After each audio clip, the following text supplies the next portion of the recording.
নেতা সংগ্রাম সংগ্রাম জয় বাংলা। বিজয়ের এই মাসে আমাদের মহান নেতা জাতির পিতা বঙ্গবন্ধু শেখ মুজিবুর রহমানকে স্মরণ করে তাঁর অসমাপ্ত আত্মজীবনী পড়া শুরু করছি। যারা তাকে ভালোবাসেন, যারা তার সমালোচনা করেন, অপছন্দ করেন, সকলেরই উচিত এই বইটি পড়া, তাকে জানার জন্য ও বোঝার জন্য। তার সমাজ ভাবনা, রাজনীতি ভাবনা ও বিশ্ব ভাবনার যৎসামান্য পরিচয় পাব এই বইয়ে। আশা করি সবাই সঙ্গে থাকবেন। ওয়াসেফ সাহেব ছাত্রদের রাজনৈতিক পিতা ছিলেন বললে অন্যায় হবে না। বহুদিন তিনি অল বেঙ্গল মুসলিম ছাত্রলীগের সভাপতি ছিলেন। ছাত্রজীবন শেষ করেছেন বোধহয় 15 বছর পূর্বে। তবুও তিনি পথ ছাড়বেন না। কেউ তার মতের বিরুদ্ধে কথা বললেই তিনি বলতেন, কে হে তুমি? তুমি তো ছাত্রলীগের সদস্য বা কাউন্সিলর নও, বের হয়ে যাও সভা থেকে।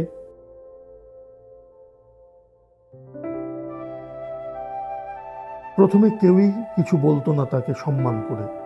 প্রথম গোলমাল হয় বোধহয় 1941 বা 1942 সালে চুঁচুড়া সম্মেলনে। ফজলুল কাদের চৌধুরী ও আমরা ভীষণভাবে প্রতিবাদ করলাম। শেষ পর্যন্ত শহীদ সাহেবের হস্তক্ষেপে গোলমাল হলো না। আমি ও আমার সহকর্মীরা ফজলুল কাদের চৌধুরীর দলকে সমর্থন করে বের হয়ে এলাম।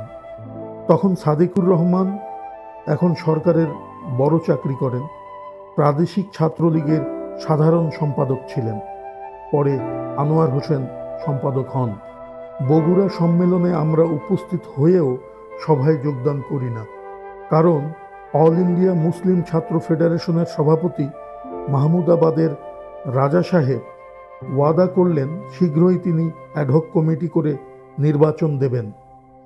অ্যাডহক কমিটি করলেন সত্য, তবে তা কাগজে পত্রেই রইল।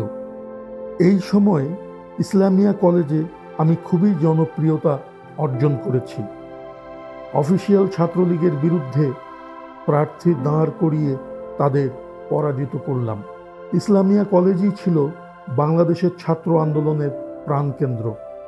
পরের বছরও 1943 সালে ইলেকশনে আনোয়ার সাহেবের অফিসিয়াল ছাত্রলীগ পরাজিত হলো। তারপর আর 3 বছর কেউই আমার মনোনীত প্রার্থীর বিরুদ্ধে ইলেকশন করে না। বিনা প্রতিদ্বন্দ্বিতায় কলেজ ছাত্র ইউনিয়নের ইলেকশন হতো। আমি ছাত্র নেতাদের নিয়ে আলোচনা করে যাদের ঠিক করে দিতাম তারাই নমিনেশন দাখিল করত, আর কেউ করত না। কারণ জানতো আমার মতের বিরুদ্ধে কারো জিতবার সম্ভাবনা ছিল না। জহিরুদ্দিন আমাকে সাহায্য করত। সে কলকাতার বাসিন্দা। ছাত্রদের উপর তার যথেষ্ট প্রভাব ছিল। নিঃস্বার্থ কর্মী বলে সকলে তাকে শ্রদ্ধাও করত। চমৎকার ইংরেজি, বাংলা ও উর্দুতে বক্তৃতা করতে পারত। জহির পরে ইসলামিয়া কলেজ ছেড়ে বিশ্ববিদ্যালয়ে পড়ে। তবুও আমার সাথে বন্ধুত্ব ছিল।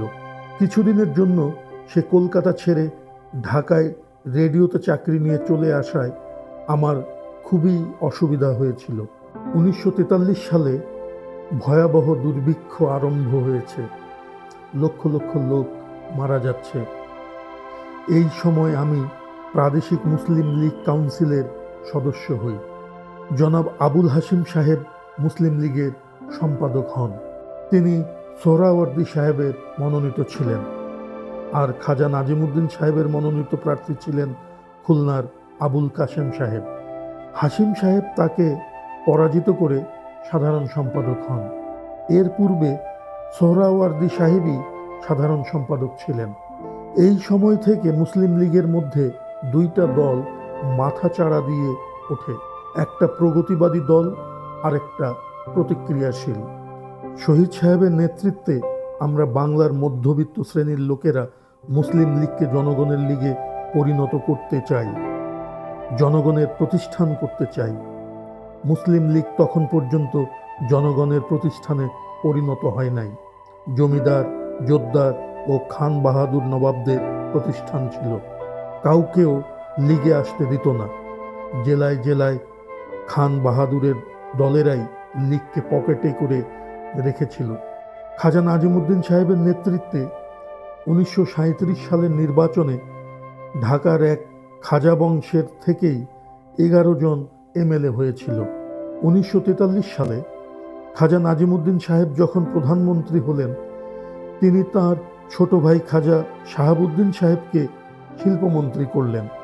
আমরা বাধা দিলাম, তিনি শুনলেন না। শহীদ সাহেবের কাছে আমরা যে প্রতিবাদ করলাম, তিনিও কিছু বললেন না। সোহরাওয়ার্দী সাহেব সিভিল সাপ্লাই মন্ত্রী হলেন। দুর্ভিক্ষ শুরু হয়েছে। আজ এ পর্যন্ত।